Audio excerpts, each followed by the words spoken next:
सोनपुर नाम के गांव में नीरज नाम का एक आदमी दिहाड़ी मजदूरी कर अपना और अपनी पत्नी रजनी का पेट पालता था।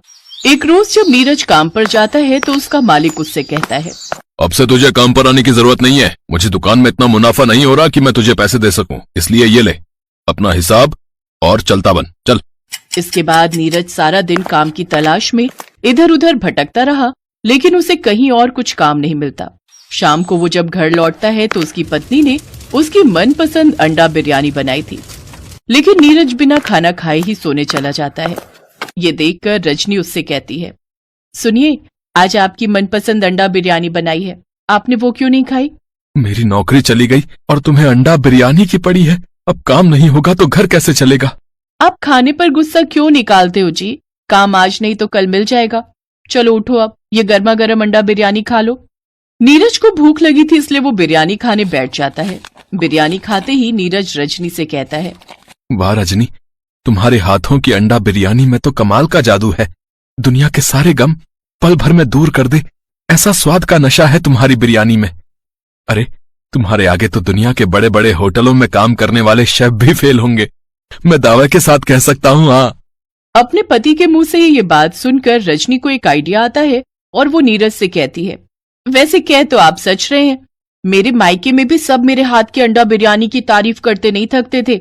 वैसे मैं सोच रही हूँ कि क्यों ना हम अपना छोटा सा ढाबा खोलकर उसमें अंडा बिरयानी बनाकर बेचे तो। वैसे आइडिया बुरा नहीं है, लेकिन ढाबा खोलेंगे कहाँ? अरे आप मंगत राम से बात करो ना, उनका ढाबा कब से खाली पड़ा है। अगर हमें उनका ढाबा मिल जाए तो? हाँ, मैं आज ही जाकर उनसे बात करता हूँ। नीरज मंगत राम के पास जाकर इस बारे में बात करता है।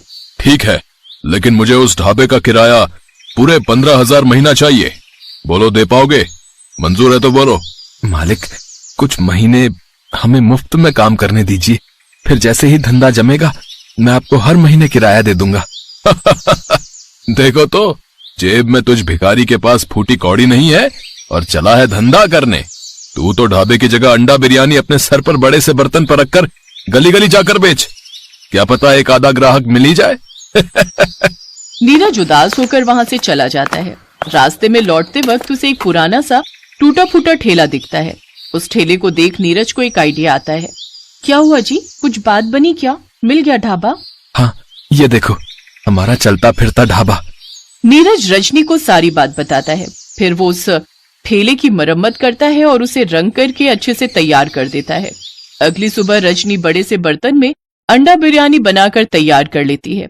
फिर दोनों पति पत्नी सड़क किनारे अंडा बिरयानी बेचने निकल पड़ते हैं। कुछ देर बाद उनके ठेले पर एक आदमी आता है। अंडा बिरयानी देना। वो आदमी अंडा बिरयानी खाता है तो उसका स्वाद चख कर खुश हो जाता है। भाई वाह, क्या स्वाद है। इस अंडा बिरयानी के आगे तो चिकन और मटन बिरयानी भी फेल है भैया। मेरे लिए एक काम करो, 3 प्लेट पैक कर दो भैया, बच्चे तो खुश हो जाएंगे ऐसे खा कर। उस आदमी की बात सुनकर आसपास के लोगों की भीड़ लग जाती है और वो सब भी उस अंडा बिरयानी को खाने लगते हैं और सभी उसके स्वाद में खो जाते हैं। कुछ समय बाद उन्होंने मंगत राम के ढाबे के सामने वाली जमीन खरीद ली और उस पर एक बड़ा सा ढाबा बनाकर उसमें अंडा बिरयानी बेचने लगे। अब दोनों पति पत्नी के गरीबी के दिन दूर हो गए और वो खुशी खुशी अपनी जिंदगी बिताने लगे।